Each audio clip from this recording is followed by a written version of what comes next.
অবশেষে শূন্যের গেরো কাটিয়ে বিধানসভায় পৌঁছলো বামেরা। হ্যাঁ, দীর্ঘ 2021 সাল থেকে 26 সাল পর্যন্ত 5টি বছর শূন্য ছিল বামেরা। তাই বিধানসভায় তাদের বক্তব্য, তাদের কণ্ঠ কেউ শোনেনি। কিন্তু 2026 সালের নির্বাচনের পর বিধানসভায় গেছে বামেদের প্রতিনিধি। মুর্শিদাবাদের ডোমকল বিধানসভা কেন্দ্র, সেই কেন্দ্র থেকে জয়ী হয়েছে বামেদের একটি মাত্র বিধায়ক, তার নাম মোস্তাফিজুর রহমান। 5 বছর বিধানসভা বামশূন্য থাকলেও এবার একটি মাত্র বিধায়ক হিসেবে তিনি তার বক্তব্য তুলে ধরবেন এবং বামেদের কণ্ঠকে বিধানসভায় পৌঁছে দেবেন। প্রথম দিন বিধানসভার অধিবেশনে বামেদের প্রতিনিধি অর্থাৎ ডোমকলের বিধায়ক মোস্তাফিজুর রহমান তিনি ঠিক কি বলছেন, আগে সেই বক্তব্য আপনাদের শোনাবো, শুনুন। যদি আজকে অধিবেশনটাই হতো যে আমাদের মাননীয় অধ্যক্ষকে নির্বাচনের জন্য, আমি যতদূর যদি ভুল না করি, তাহলে এখানে মূলত সেই প্রসঙ্গেই আলোচনা হওয়াটা বাঞ্ছনীয় বলে আমার মনে হয়েছে। আজকে নতুন হিসাবে যেটা দেখলাম সেটা আগামী দিনে যাতে এই বিধানসভাতে, এই গরিমাম যুক্ত বিধানসভা, যে বিধানসভায় আমরা আজকে শপথ নিচ্ছি, এই বিধানসভায় ডক্টর প্রফুল্ল ঘোষ, ডক্টর বিধানচন্দ্র রায়, ব্যারিস্টার সিদ্ধার্থ শঙ্কর রায়, মাননীয় জননেতা জ্যোতি বসু, মুখ্যমন্ত্রী বুদ্ধদেব ভট্টাচার্য, পরবর্তী ক্ষেত্রে মমতা বন্দ্যোপাধ্যায় শেষ মুখ্যমন্ত্রী হিসেবে তিনারা কাজ করেছেন। সেই বিধানসভার গরিমা আমাদের সব সদস্যকে রক্ষা করতে হবে, এটাই হতো যে কাজ। আমি সুদূর মুর্শিদাবাদ থেকে, মুর্শিদাবাদের ডোমকল থেকে নির্বাচিত হয়ে যেদিন মঙ্গলবার শপথ গ্রহণ করলাম, সেদিনই একটু আবেগতাড়িত হয়েছিলাম যে আমি কোথায় এসে এই শপথ নিচ্ছি। সেই প্রসঙ্গে হতো যে আমাদের এই নামগুলো যেগুলো করলাম আমি, তাদের কথা মনে পড়ছিল। আরো প্রতিনিধিত্ব অনেক নেতৃত্ব আমাদের রাজ্যের স্বাধীনতা সংগ্রামী, তারা এই বিধানসভায় পা রেখেছিলেন, তারা আমাদের দেশের জন্য লড়াই করেছিলেন। একই রকম ভাবে আমার মনে পড়ছিল আনিসুর রহমানের, ডোমকলের বিধায়ক, দীর্ঘদিনের প্রায় 25 বছর মন্ত্রী ছিলেন এবং হচ্ছে যে তারপরে আবার 10 বছর বিধায়ক হিসেবে ছিলেন। স্যার, এটা ঘটনা যে আজকে দাঁড়িয়ে নির্বাচনের পরবর্তী ক্ষেত্রে সংখ্যার দিক দিয়ে বিজেপি ব্যাপক সংখ্যাগরিষ্ঠতা পেয়েছে, আমাদের রাজ্যে ম্যান্ডেট পেয়েছে, এটা অস্বীকার করার তো কোনো জায়গা নেই। মানুষ ভোট দিয়েছে, নির্বাচিত করেছে। কিন্তু বিধানসভা বা লোকসভা আমরা জানি যে আমরা যে কথাগুলো শুনে এসেছি বা শিখে এসেছি রাষ্ট্রবিজ্ঞানে, সেটা হচ্ছে যে হাউস বিলংস টু অপোজিশন। বিধানসভা বা লোকসভা হচ্ছে বিরোধী, এবং এই বিরোধীদের যে কথা বলার অধিকার বা বিরোধীদের যে হচ্ছে যে বক্তব্য রাখার অধিকার, বিশেষ করে সরকারের যে কাজ কর্ম, সেইগুলো গঠনমূলক ভাবে সমালোচনা করা, ত্রুটিগুলো ধরিয়ে দেওয়া, এটাই হচ্ছে যে বিরোধীদের একমাত্র কাজ।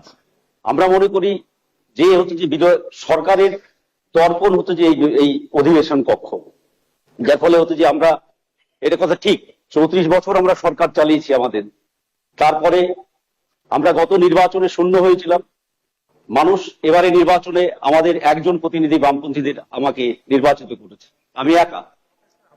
কিন্তু আমি মনে করি যে অধ্যক্ষ মহাশয়, আপনি সবসময় যা আমাদের ভারতবর্ষের সংসদীয় রাজনীতির, কখনোই একথা অস্বীকার করা যাবে না, আমি যে দল থেকে বিলংস করছি, ভারতের সংসদীয় রাজনীতিতে সেই দলের আলোচনা ছাড়া সংসদীয় রাজনীতি পরিপুষ্টতা লাভ করবে, এটা আমি অন্তত মনে করি না। আমি তাই গর্বের সঙ্গে বলছি, ভারতবর্ষের সংসদে যদি স্বাধীনতার পর স্পিকার নিয়ে আলোচনা হয়, তাহলে নিশ্চিতভাবে এক বাক্যে সবাই স্বীকার করবেন 2-5 জনের মধ্যে অন্যতম সোমনাথ চট্টোপাধ্যায়, এর নাম সর্বাগ্রে আলোচিত হবে। একই রকম ভাবে এই বিধানসভায় দীর্ঘ 29 বছর ধরে বিধানসভাতে স্পিকারের ভূমিকা পালন করেছে হাসিম আব্দুল খালিক। দল মত নির্বিশেষে আমরা যে মতেরই হই না কেন, বিধানসভায় স্পিকার কেমন হবে যদি এটা জিজ্ঞাসা করা যায়, তাহলে নিশ্চিতভাবে সবাই এক বাক্যে স্বীকার করবেন হাসিম আব্দুল হালিমের মতো স্পিকার হওয়া উচিত। স্যার, আজকে দাঁড়িয়ে আমরা যেটা বলতে চাইছি যে শুধু মাত্র হতো যে আপনার একটা, যেটা বলতে চাইছি যে আমরা যে সংখ্যার বিচারে আজকে বিজেপি ব্যাপক সংখ্যাগরিষ্ঠতা পেয়েছে, কিন্তু যেহেতু হাউস, আমি বললাম যে হাউস বিলংস টু অপোজিশন, এখানে বিরোধীদের কণ্ঠস্বরকে যাতে সেই সংখ্যার বিচারে চাপা না দেওয়া হয়, সেইটা আপনাকে এই 5 বছর আগামী 5 বছর আপনাকে দেখতে হবে। এটা আমার দলের পক্ষ থেকে, আমার পক্ষ থেকে হচ্ছে যে অনুরোধ। একই রকম ভাবে সংখ্যা নয়, গঠনমূলক হচ্ছে যে সমালোচনা, সবার সমানাধিকার এই বিধানসভাতে, তারপর হচ্ছে যে গণতান্ত্রিক অধিকার, সেইগুলো যাতে এই বিধানসভাতে প্রতিষ্ঠিত হয়, তা অভিভাবকের মতো আপনি যদি দেখেন, তবে আগামী দিনে আমাদের রাজ্যের যে গণতান্ত্রিক গরিমা, যা আমি মনে করি ব্যক্তিগতভাবে এবং আমরা দলগতভাবে, যা গত 15 বছর ধরে এই বিধানসভাতে এবং বিধানসভার বাইরে ধূলিসাৎ করা হয়েছে, আমরা অনুরোধ করব আপনার মাধ্যমে এই বিধানসভার গরিমা। আমরা দেখেছি এই বিধানসভাতে বিধানসভার সদস্যদেরকে আক্রমণ করা হয়। সংক্ষেপে করুন, সংক্ষেপে। হ্যাঁ, সংক্ষেপে।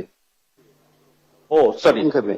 সরি সরি সরি বিধানসভার সদস্যদেরকে আক্রমণ করা হয়েছে, এখানে আহত করা হয়েছে, বিধানসভার বিরোধী দলনেতাদেরকে এখানে সঠিকভাবে স্পেস দেওয়া হয় না। আমি অনুরোধ করব আপনি নবনির্বাচিত অধ্যক্ষ নিশ্চিতভাবে আগামী দিনে সেই বিষয়গুলো সঠিকভাবে যাতে দেখবেন, যাতে বিরোধীরা বেশি করে বলতে পারে, সরকার পক্ষের যা গঠনমূলক সমালোচনা, কাজের ত্রুটি বিচ্যুতিগুলো আমরা তুলে ধরতে পারি, তবে আমরা বিরোধী হিসাবে সঠিক দায়িত্ব পালন করতে পারবো। মানুষ আমাদেরকে যে রায় দিয়েছে সেই রায়ের প্রতি মর্যাদা রক্ষা করতে পারবো। এই কথা বলে আবারও আপনাকে আন্তরিক শুভেচ্ছা, অভিনন্দন জানিয়ে আমার বক্তব্য শেষ করছি। শুনলেন দর্শক, ডোমকল বিধানসভা কেন্দ্রের একমাত্র বিধায়ক, অর্থাৎ বামেদের একমাত্র বিধায়ক মুস্তাফিজুর রহমান, তিনি বিধানসভায় দাঁড়িয়ে যে বক্তব্য দিলেন তা আপনাদের সামনে তুলে ধরলাম।